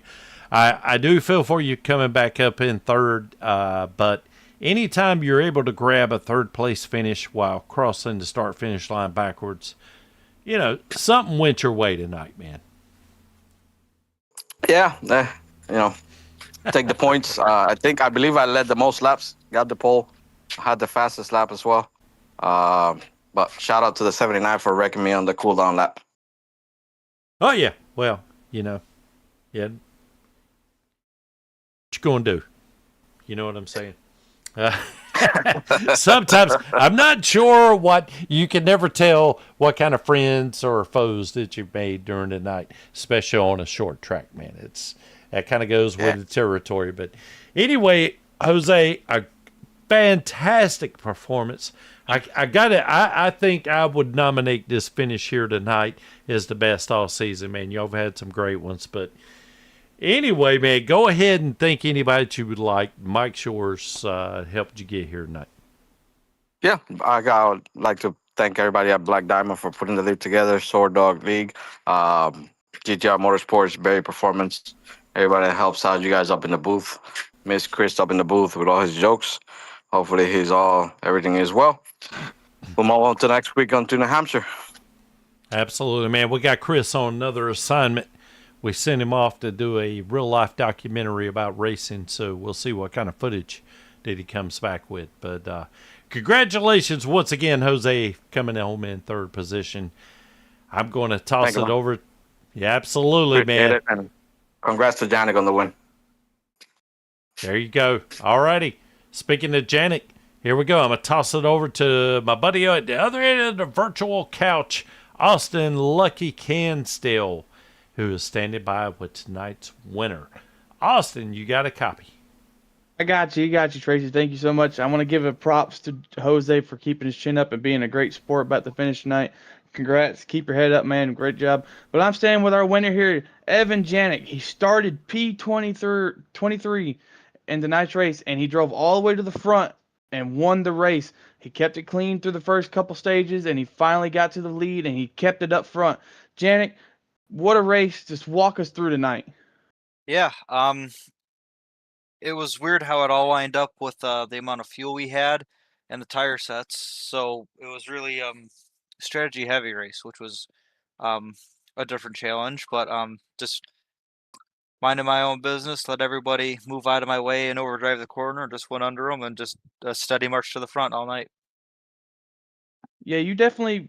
We was watching you all night, especially in the beginning of the race. You was watching you creep through the field and was just starting to pick it off people one by one, and the strategy was definitely a lot different than what I'm used to for NSRLA. Y'all usually have enough tires and enough gas to make the race, and you ain't got to worry about strategy.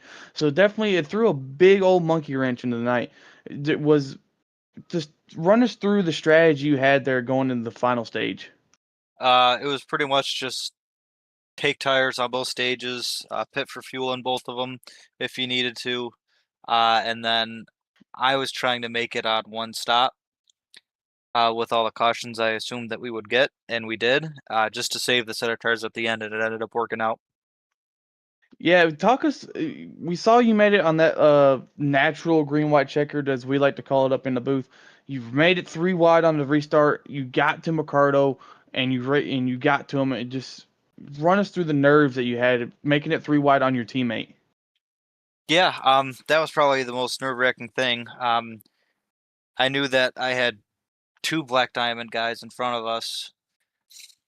I just don't want to put them 3 wide, but at the end of the day, you got to race for yourself. And I would hope that they would do the same and know that I would try to give them the room that I could if I was in their situation. So they did. They didn't cut me too much slack, just enough to make it all fair and at least make sure that one of us won tonight. And once I got clear of what number is he racing tonight? The 01.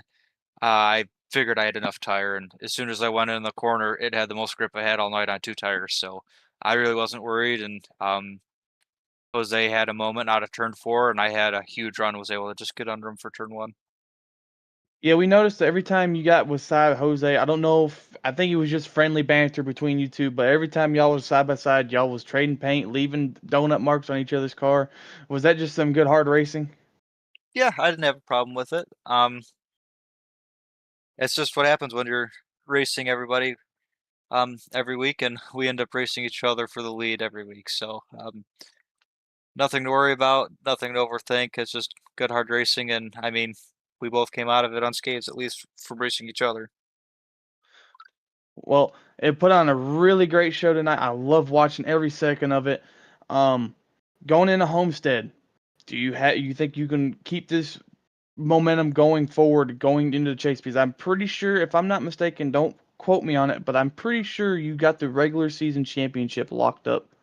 Yeah, as long as I finished tonight and showed up for the next race, I think I had it, just doing the math. But this definitely helps. Like Jose was saying, I'm sure he is a little better at math than I am, but it'll be pretty hard. I'd have to wreck out and not score any points whatsoever for him to even have a chance. So that just the whole season came together, and we were able to keep on stacking points on everybody, and is going to put us in a lot better spot for the chase. But if it's anything like 2 seasons ago in a different league, I was hot in the regular season and then didn't win a race in the chase. So as long as we keep the hot streak going and continue winning, I don't think we'll have a problem. Well, that puts 7 wins on the season with 2 races left going into the chase. You keeping the momentum going. Do you really think you have a strong enough shot? As you was just saying, you kept to the chase. You kind of lackluster. Do you think you can keep the momentum going? Not this season, I think so. Even before it was the win and you advance. This one, winning is important, but maximizing your day is also just as important. So if I don't have winning speed, I just got to make sure I get everything out of that day and keep moving forward, which I think I've been able to do pretty good this season. Well, heck of a race tonight, Janik. You put on a clinic. You started in P3, like I said, or P23, like I said, and you made it all the way to the front. Made the 3 wide pass on your teammates for the win. Just think who you got to thank and who got you tonight. Yeah, thank you to SoarDoggs for sponsoring the series. Black Diamond Motorsports, it's always fun racing with everybody there. It makes it a lot more enjoyable and something to look forward to every week. Black Diamond Designs for making all of my paints here and designing my car in real life. Super Royal Pros, UDIG NY, you guys broadcasting. Usually watch them back every week, and definitely got to watch this one back. And BDERacing.com. They are coming soon. Make sure you check them out when we go live, and get your new open setups. Well, when you watch it back, don't hate on me too much. I'm not usually a lead announcer, so I tried my best, but you put on a heck of a show tonight. Go celebrate. All right, thanks, guys. Tracy, what a race tonight, man. Oh, my goodness. Holy cow. Well, I tell you what we got to do here, Austin. We got to go through the final results before I forget to do that. I kind of got carried away. Man, that was incredible, man. As you just heard, Evan Janik gets the win tonight. He comes home in first position. John Freeman into 42 finishes second. Jose Mercado into sixth finishes third. Tremendous doggone effort. Also was your tonight's pole winner. Andretti Robinson in 09 finishes fourth. Joaquin Stewart in 79 finishes fifth. The boss man, Alex Pollock in 92 finishes sixth. Dale Beck into 67 finishes seventh.